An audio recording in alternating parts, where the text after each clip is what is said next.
The SEAL commander looked at her through his binoculars and scoffed, "One woman sniper against a dozen armed militants?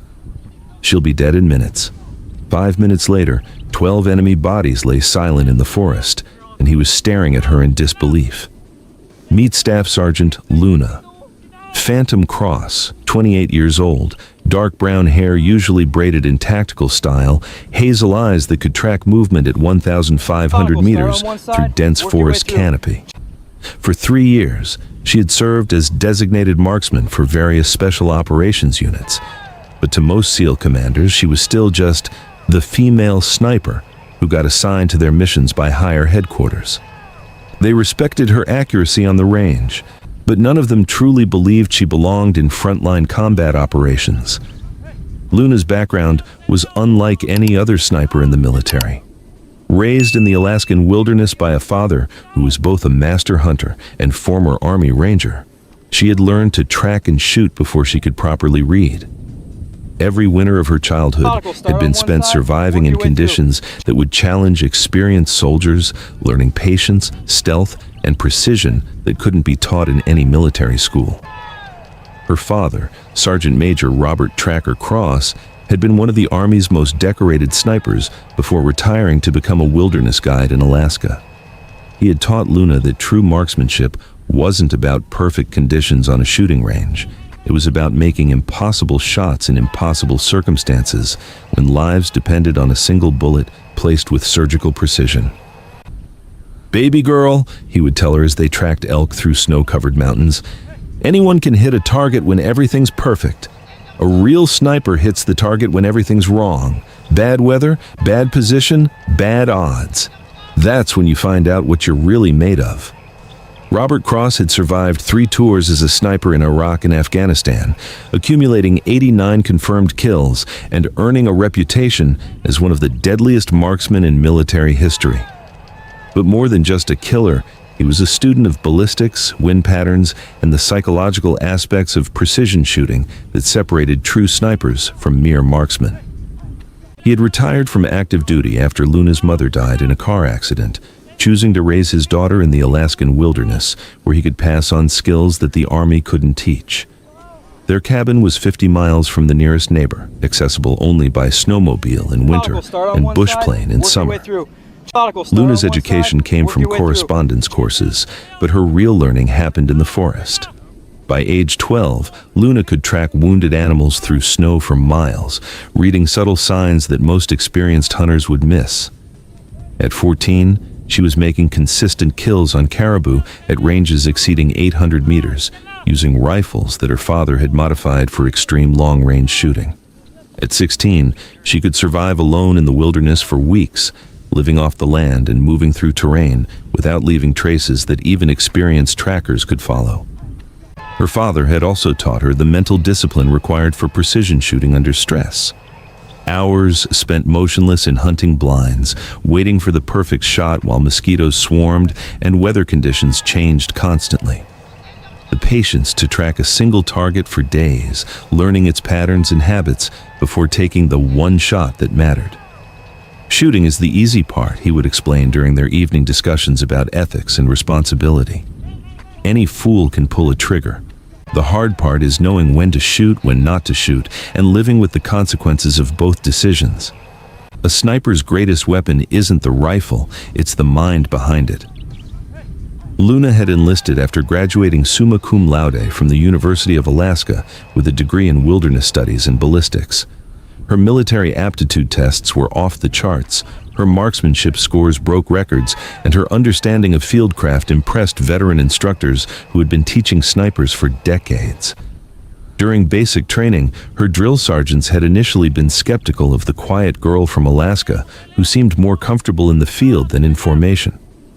But when they saw her performance on the rifle range, consistently shooting perfect scores at ranges where other recruits struggled to hit the target, they realized they were dealing with someone exceptional. Her sniper school instructors had been equally impressed. Luna's scores weren't just perfect, they demonstrated understanding of advanced concepts that usually took years to develop. She could calculate wind drift and bullet drop without instruments, read environmental conditions that other students couldn't detect, and most importantly, she possessed the psychological stability to make precision shots under extreme pressure. But despite her exceptional qualifications, Luna faced constant skepticism from male commanders who couldn't separate her gender from her capabilities. She had been assigned to support roles, given safe missions, and constantly reminded that frontline combat was different from training exercises. The skepticism wasn't limited to her shooting skills.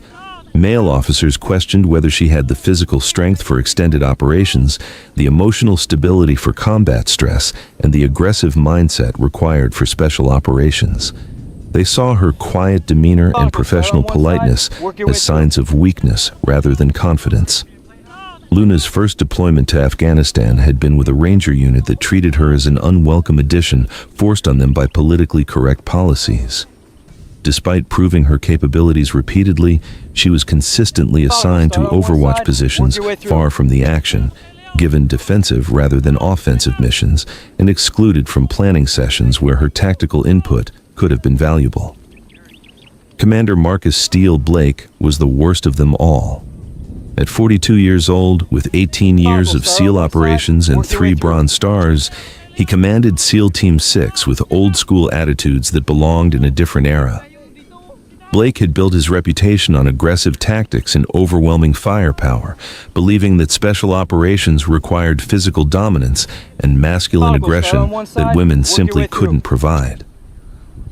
Cross is technically proficient, he would tell other officers when forced to work with her. But when bullets start flying and men are dying, you need someone with the psychological toughness to handle real combat. Support roles are more appropriate for female personnel. Blake's attitude wasn't unusual among special operations commanders who had built their careers in an exclusively male environment. They viewed the integration of women into combat roles as a social experiment that compromised operational effectiveness.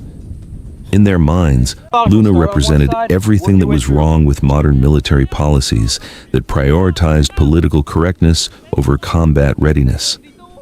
Luna endured his condescending comments and patronizing assignments in professional silence, knowing that arguing would only confirm his prejudices. But she also knew that eventually, circumstances would give her the opportunity to prove what she was truly capable of. She had spent her off-duty time studying Blake's previous operations, analyzing his tactical preferences, and identifying weaknesses in his planning methodology. Blake was an aggressive commander who preferred direct approaches and overwhelming force, but his confidence sometimes blinded him to subtle threats that required different solutions. That opportunity came during Operation Silent Thunder, a classified mission in the dense forests of eastern Afghanistan. Intelligence reports indicated that a high-value target, a terrorist leader responsible for multiple attacks on coalition forces, was meeting with local commanders in a remote compound deep in enemy territory. The intelligence package was extensive but incomplete. Satellite imagery showed the compound's layout and defensive positions, but the dense forest canopy limited visibility of surrounding areas. Work your way through. Electronic intercepts suggested the meeting would take place within a specific time window, but the exact number of security personnel remained uncertain. Luna had studied the intelligence more carefully than anyone else on the team, using her wilderness experience to read environmental clues that others missed. The forests surrounding the compound showed signs of recent human activity, paths that were too regular to be natural, vegetation patterns that suggested concealed positions, and defensive preparations that indicated a much larger security force than official estimates suggested. The mission parameters were straightforward: infiltrate the target area, confirm the HVT's presence, and eliminate him along with his leadership council. But the tactical situation was anything but simple. The compound was surrounded by thick forest that provided excellent concealment for defenders, and intelligence suggested at least 20 armed militants were providing security. Blake's plan was typically aggressive: a direct assault by his 8-man SEAL team, supported by Luna providing overwatch from a distant position. In his mind, she would be safely positioned far from the actual fighting, picking off any stragglers who tried to escape while the real warriors handled the dangerous work. "Cross, You'll establish overwatch here. Blake pointed to a position on the tactical map that was over 800 meters from the target compound. Stay put, stay quiet, and only engage if someone tries to run. Leave the real fighting to us. Luna studied the terrain carefully, noting elevation changes, wind patterns, and lines of sight that Blake hadn't considered. The position he had chosen was tactically sound for observing the compound, but it wouldn't allow her to provide effective support if his team encountered serious resistance. Sir, she said carefully, if I move to this ridgeline here, I'd have better coverage of the entire approach route and multiple escape corridors.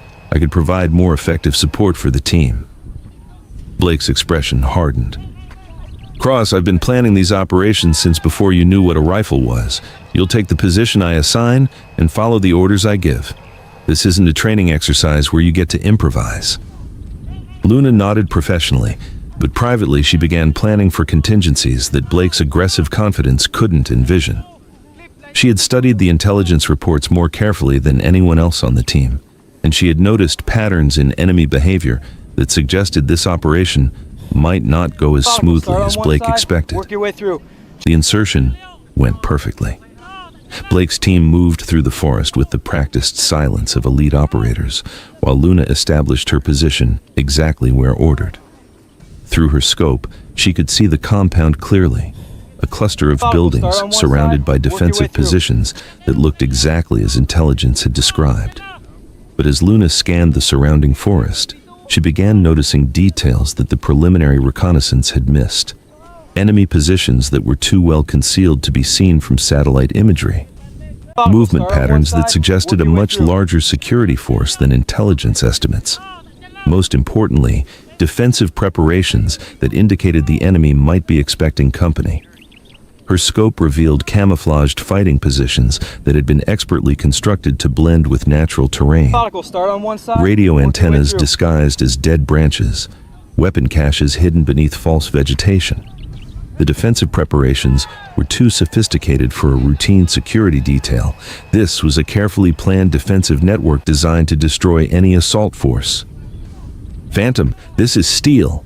Blake's voice crackled through her earpiece. We're beginning our approach. Maintain overwatch and report any movement. Luna tracked Blake's team through her scope as they moved toward the compound. 8 SEAL operators advancing in perfect formation, confident in their training and firepower. But through her magnified optics, she could also see what they couldn't. Enemy fighters positioning themselves for an ambush that would trap the entire SEAL team in a crossfire. Steel, this is Phantom. I'm seeing movement in the tree line approximately 50 meters north of your position. Multiple fighters taking defensive positions. Phantom, maintain radio discipline. We don't see any immediate threats. Continue overwatch. Luna bit back her frustration. Blake's team was walking into a carefully prepared ambush, but his confidence in his own tactical assessment was preventing him from recognizing the danger. She could see at least 12 enemy fighters maneuvering to surround the SEAL team, but from Blake's ground-level perspective, they remained invisible.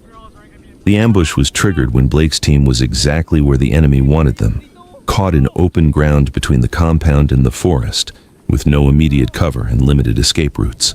The forest erupted with automatic weapons fire from multiple directions, muzzle flashes lighting up concealed positions that had been invisible until that moment.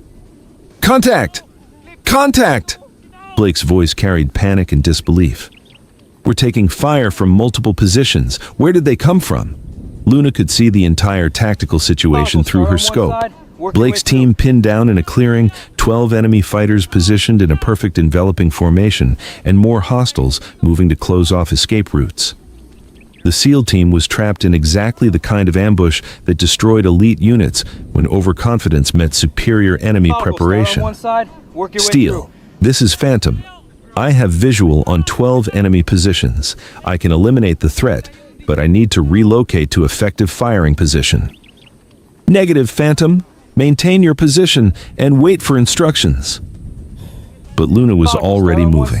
Blake's tactical stubbornness was going to get his entire team killed, and she wasn't going to watch 8 American warriors die because of his prejudices and pride. She had trained her entire life for exactly this moment, when conventional tactics failed and unconventional solutions were the only option.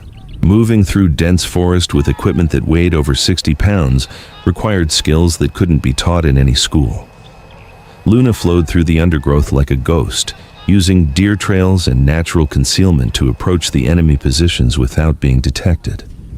Every step was calculated, every movement designed to keep her invisible while closing the distance to effective shooting range. The position she chose wasn't the one Blake had assigned. It was a rocky outcrop that gave her clear lines of sight to all 12 enemy positions while keeping her concealed from their view. Setting up her rifle in this location required climbing techniques she had learned in Alaska and fieldcraft that came from years of hunting in impossible terrain. Through her scope, Luna could see Blake's team desperately trying to fight their way out of the ambush. They were professional soldiers using good tactics, but they were outnumbered and outmaneuvered by enemies who had chosen the battlefield and set the terms of engagement. The first shot was the most important. Luna had identified the enemy commander, a fighter who was coordinating the ambush through hand signals and radio communications. Eliminating him would disrupt their command structure and create the confusion she needed to systematically destroy the rest of the force. Distance, 547 meters. Wind, variable, gusting through forest canopy. Target, mobile, partially concealed behind natural cover. The kind of shot that separated real snipers from people who could just hit stationary targets on a range. Luna controlled her breathing, feeling her heart rate slow to the rhythm her father had trained into her years ago. The crosshairs settled on the enemy commander's center mass, accounting for wind drift and the slight upward angle.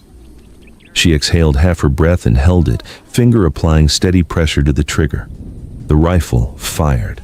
547 meters away, the enemy commander dropped instantly, his radio and binoculars scattering as his body fell.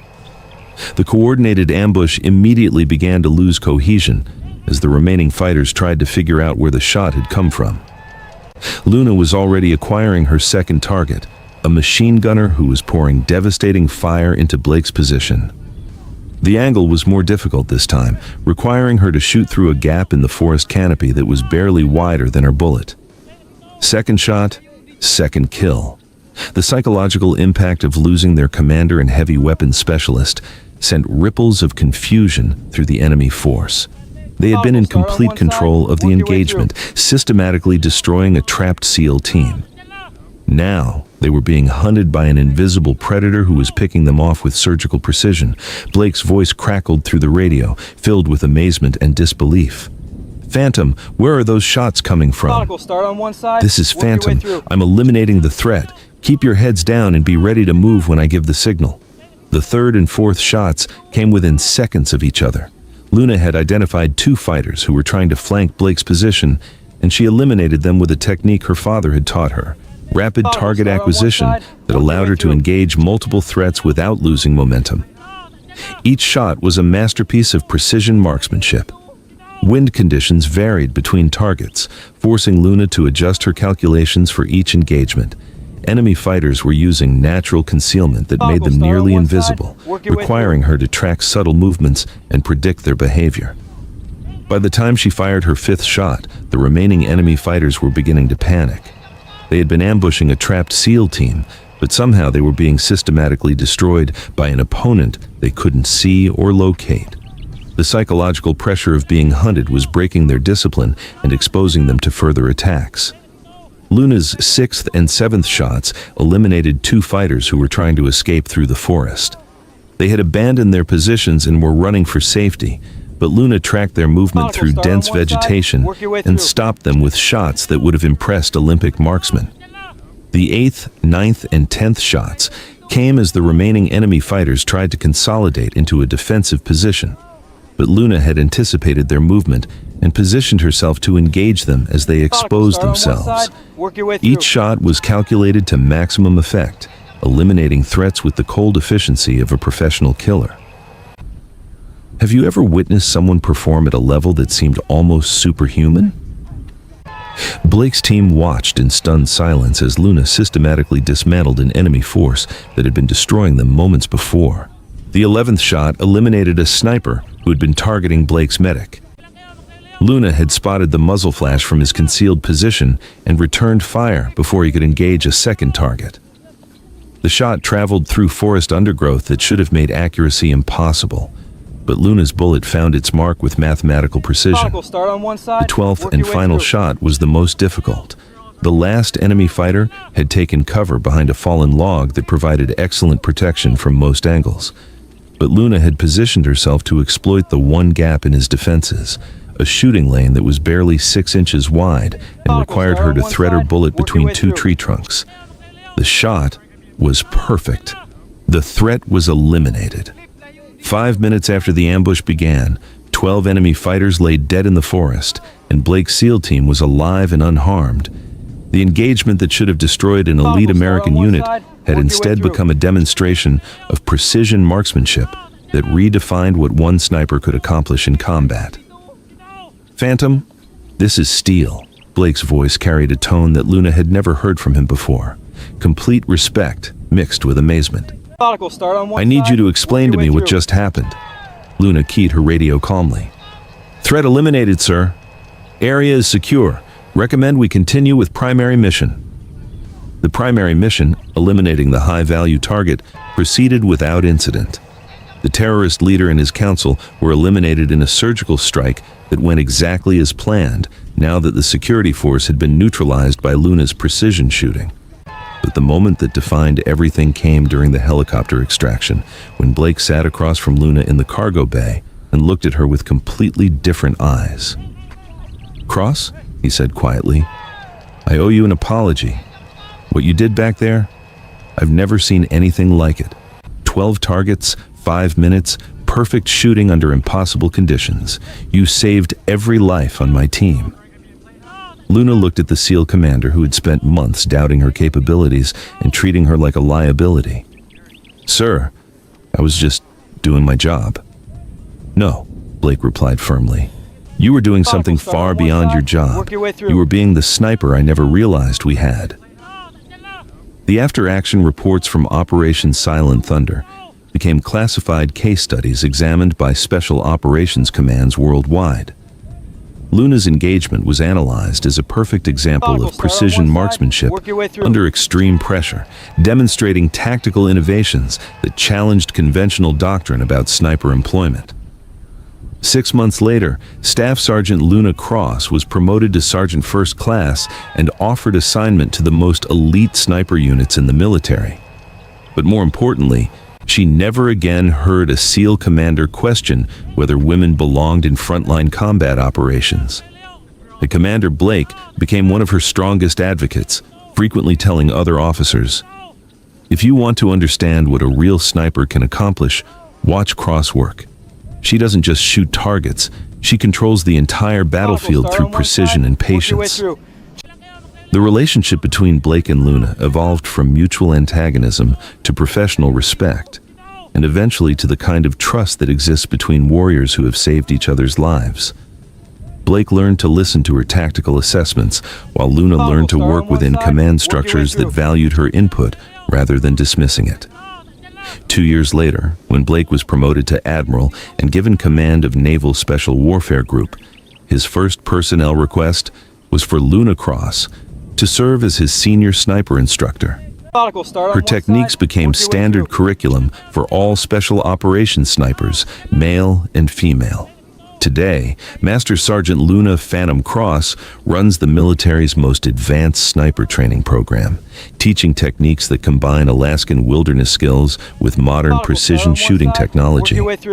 Her students learn not just marksmanship, but the patience, fieldcraft, and tactical thinking that turn good shooters into legendary snipers. Have you ever been underestimated so completely that people couldn't see your true capabilities until circumstances forced them to? Luna's story reminds us that the most dangerous assumptions are the ones we make about people based on preconceptions rather than performance.